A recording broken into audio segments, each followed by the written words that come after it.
Happy Gilmore released in 1996. Fast forward to 2025, and I'm watching this for the first time ever ahead of the sequel launching on July 25th on Netflix, and this was a blast.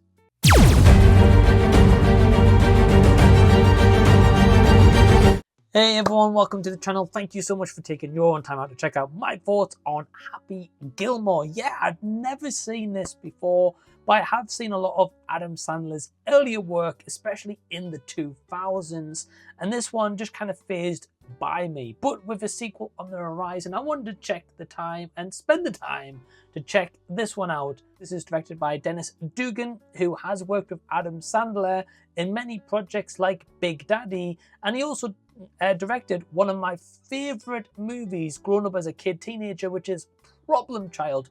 Very underrated movie if you've not seen it. But another person that worked with Dennis Dugan and Adam Sandler is Mark Mothersbaugh. You know, these people have been working together quite often, and especially in that 2000s period. So it's really cool to see that they have built this relationship since Happy Gilmore. But what is this movie all about?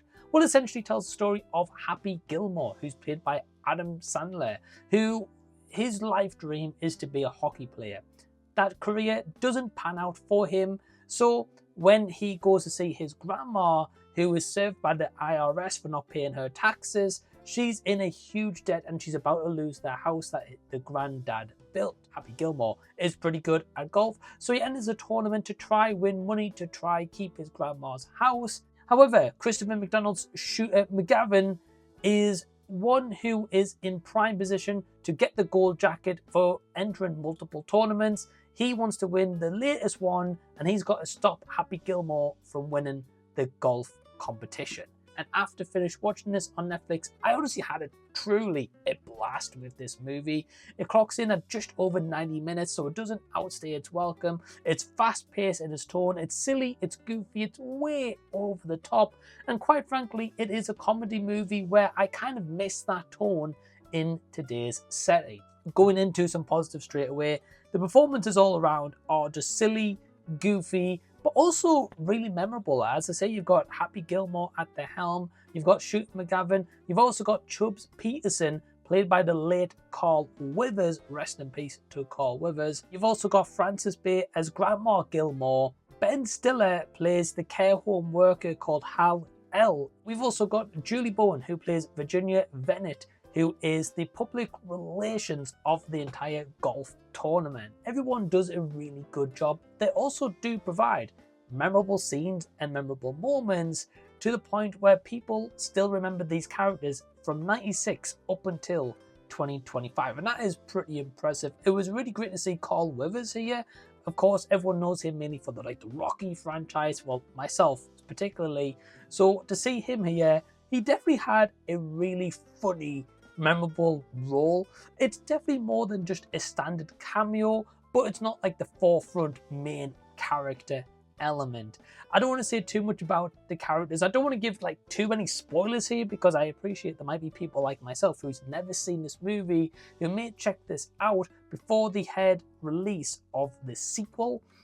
But yeah, performance is really good. The cinematography was also pretty impressive. A lot of the shots was quite unique for the time of 1996. Now, nowadays, some of those shots that they would use, they would execute drone footage, whereas back then, they may have not had that technology, but the way that they were able to capture some of the wide shots, some of the shots where you see the golf ball being hit for yards and yards and yards, it was just really impressive how they captured that, and it made you feel as if you were watching these people perform these real golf putts and these shots, right? And I know in a bit of trivia I read online that Adam Sandler himself is actually terrible at hockey and golf. So the way that they were able to improvise that in this movie was quite impressive.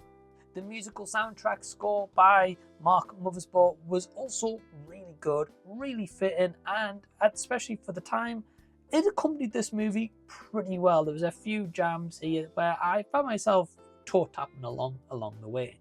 The comedy, the humor, even though it was in 1996, still pretty much lands for most part. I found myself chuckling many times, myself having just a big smile on my face, and this is a tale of an underdog story. You want to see Happy Gilmore succeed, you want to root for this guy, and I found myself throughout wanting to root for him to succeed in the end.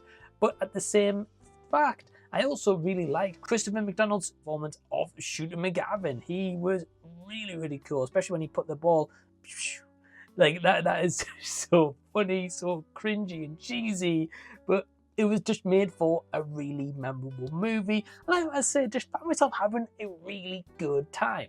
But if you're wondering, well, Mike, why is this not a 4 or 5 star movie? Although it is close, don't get me wrong. There's a few elements here I don't think that work. Some of the comedy humor doesn't land as much because this is very early Adam Sandler work. With Adam Sandler's comedy, especially in that 90s going into the 2000s period, it's a lot of him just shouting, right? And that doesn't make a line funny because he is shouting. Now, certain moments, yes, it helps, but it's definitely exaggerated and over the top too much at some points where it's a bit too over the top for the sake of trying to be over the top. So there is a few moments that isn't really great or doesn't land. There's also 1 or 2 little story beats and side plots that kind of feel a little bit rushed. There was especially an element about like a care home of where the Grandma Gilroy goes, which I felt could have been explored a little bit further. Now, they maybe could go into that route with a possible sequel. I don't know, we'll have to just wait and see. So yeah, there's a few little undercooked elements, but overall, as in majority, this was just a blast. And if you haven't seen it, I definitely do recommend checking it out, especially before the sequel lands. So with that, I would give it a score of a 3.5 stars out of 5. But have you seen Happy Gilmore, or you're like me, one of probably the last people on the planet to not have seen it? Let me know down below in the comment section so we can continue the discussion down there. Also, thank you so much for just checking out this video. I really appreciate it. But in the meantime, if you haven't seen my videos of these 2 suggestions right here, well, hey, click over here. Have yourself a bit of a deep dive. Till the next time that I see you guys, I'll be seeing you later.